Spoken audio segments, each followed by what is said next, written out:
A sense of celebration filled the frigid air of the laboratory as Dr. Amelia Clark prepared for a scientific milestone, the first successful cryogenic freezing of a human being. As the lead scientist on the classified project, Dr. Clark felt a thrill of anticipation, knowing they stood at the threshold of a monumental breakthrough. Cryonics had long been the stuff of science fiction, but today promised to begin a new chapter in medical science.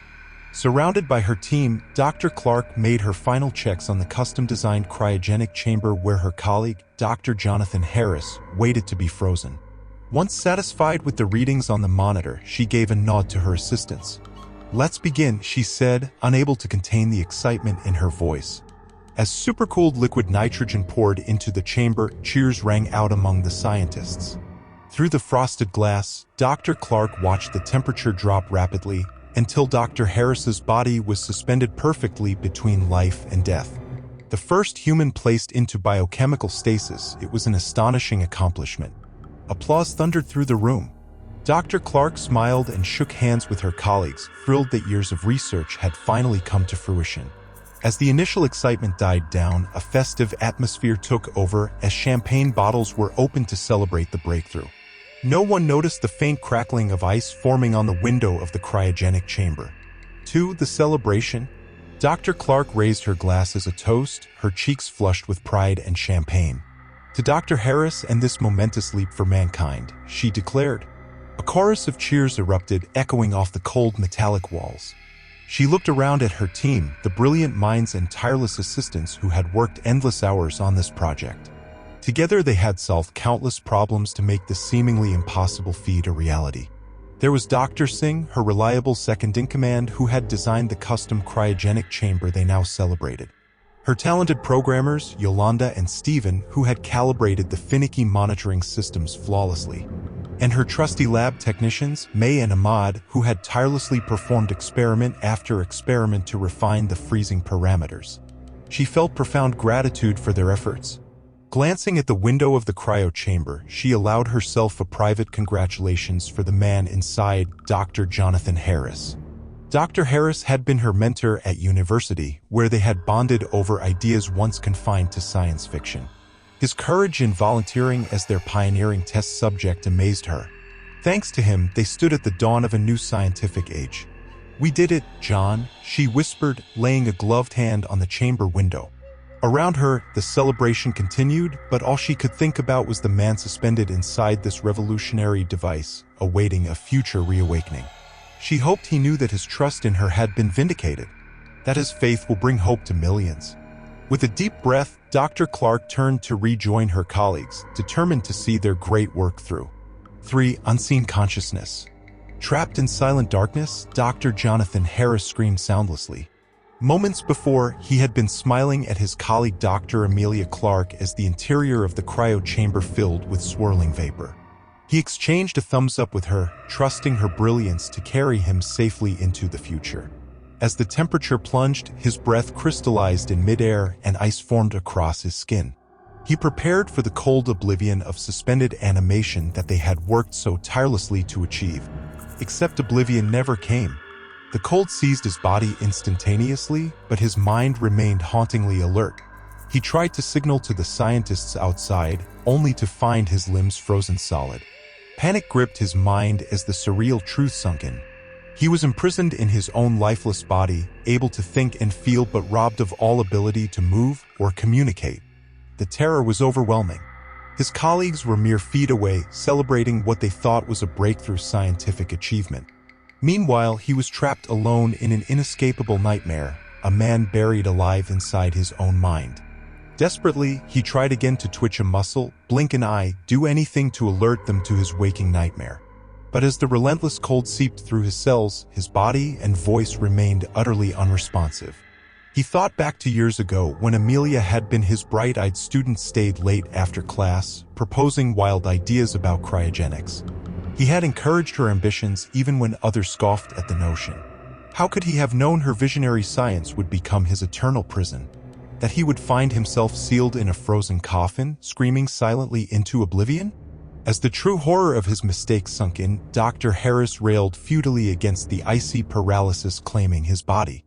But even his thoughts grew sluggish and confused in the cramped, frozen darkness. Mercifully, he began to lose coherence, his consciousness drifting as the unrelenting cold enveloped his mind. Yet part of him remained trapped behind his own dead eyes, peering out at his celebrating colleagues, his only lifeline back to the world of the living.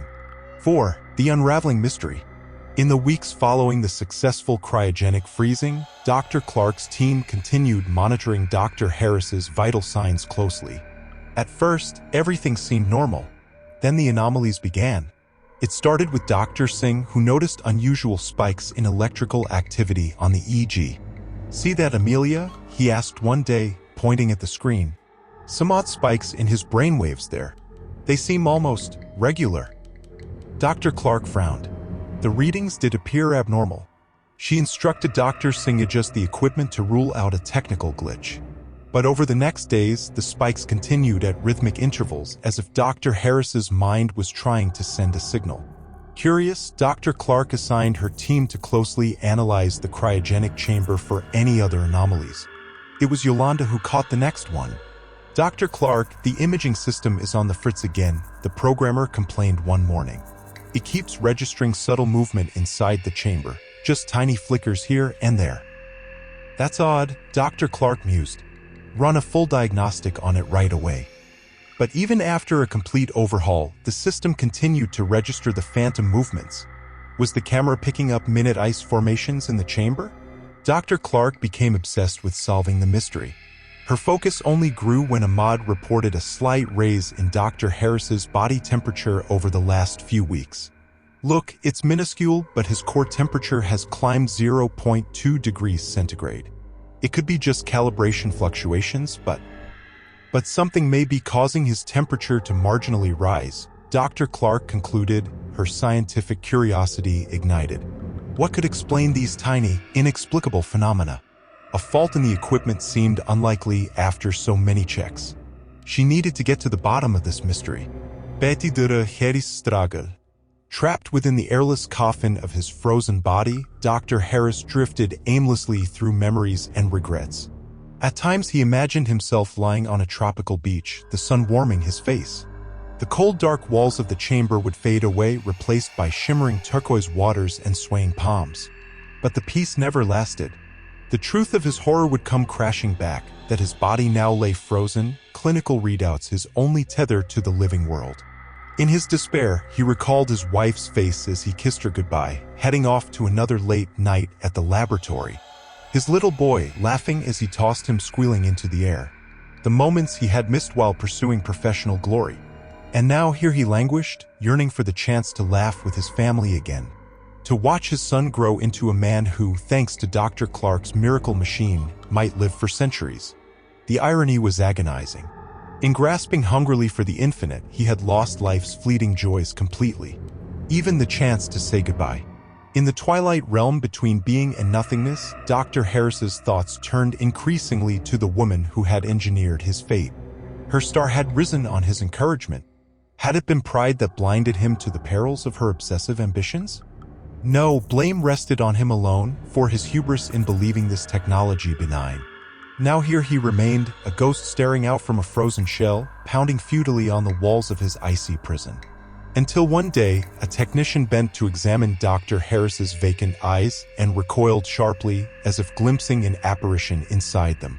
Feeling his fist weakly spasm in frustration, Dr. Harris realized, somehow, impossibly, a tenuous connection had taken hold between his mind and body.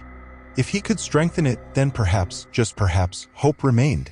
He focused all his willpower on that fragile thread binding him to the physical world. With obsessive effort, he painstakingly coordinated each attempted blink of an eye, twitch of a finger. After all, Dr. Harris had always believed where there was life, there was hope, and he was far from ready to relinquish hope. 6. The horror unveiled. The entire laboratory seemed to hold its breath as Dr. Clark stared, transfixed, at the image on the video feed. For weeks she had noticed inexplicable anomalies, odd EEG spikes, subtle camera flickers, minute temperature changes. All tiny hints that something was amiss. Now in the vacuum of the cryogenic chamber, a frozen eyelid had undeniably fluttered. Dr. Clark rewound the footage again and again, searching for any other explanation. some malfunction causing an illusion of movement. But no, she could no longer deny the impossible truth. Dr. Harris was still conscious. The chilling realization blanketed the room. All eyes turned slowly to the cryogenic chamber where their colleague, their mentor, Dr. Harris, lay trapped in unfathomable nightmare. Chaos erupted. Techs and scientists erupted into panicked arguments over how this could be possible. Dr. Singh sat heavily, his face drained of color. Ahmad and Yolanda held each other, tears streaming down their faces. And inside her own mind, Dr. Clark's world collapsed. This was to have been her shining breakthrough. Yet instead of triumphing over mortality, she had condemned a brilliant man, her mentor, to an eternity sealed alive inside a frozen corpse. She imagined the silent screams that must have accompanied their celebration that day. His presence, watching them toast while he languished in endless isolation. The sheer horror of it overwhelmed her scientific objectivity, replacing it with a visceral flood of guilt. Numbly, she moved to the monitor displaying Dr. Harris's vital signs. There on the video feed, she saw his eyes subtly track her movement. And in their empty depths, she glimpsed an echo of unimaginable suffering. "Jonathan," she whispered through frozen tears. "My dear friend, please forgive me." 7. Dr. Harris's revenge. It took weeks to design a safe revival protocol. The elation Dr. Clark had once felt for her achievements turned to anxiety as the day of Dr. Harris's reawakening approached. She dreaded facing him, knowing she was responsible for the nightmare they had trapped him in. At last, surrounded by emergency response teams, Dr. Clark began cautiously returning Dr. Harris to a conscious state. As antibiotics and warming fluids pumped into his veins, silence blanketed the room. With a gasp, Dr. Harris spasmed back to life on the table. Briefly, his eyes met Dr. Clark's.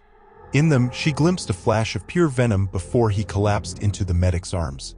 Over the next days, while Dr. Harris recovered in quarantine, the Foundation silently erased all records of the project. The laboratory sat abandoned, cryo chamber collecting dust, an experiment gone horrifically wrong. During the inquiry, Dr. Clark testified honestly to their catastrophic mistakes. She accepted full responsibility and the end of her career. Saving Dr. Harris's life became her sole focus. Finally home, Dr. Harris embraced his family, weeping with joy. Yet at night, silent and grim, he began crafting plans. The revenge fantasies that had filled his frozen hours could at last become reality. One by one, he tracked down the assistants who had monitored his torment.